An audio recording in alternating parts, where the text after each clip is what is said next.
Hi guys, tingnan nyo si tatay guys, oh. Kinarit niya ang punuan ng kahoy guys. Tingnan nyo guys, oh.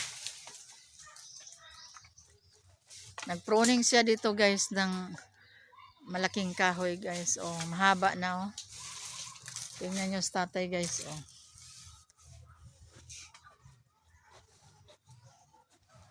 Nagpro-pruning siya guys dahil mahaba na masyado ang kahoy. Magaling si tatay guys mag-pruning guys.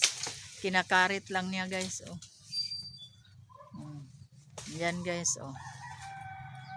Madali lang mag-pruning ng kahoy guys, yung mahaba na.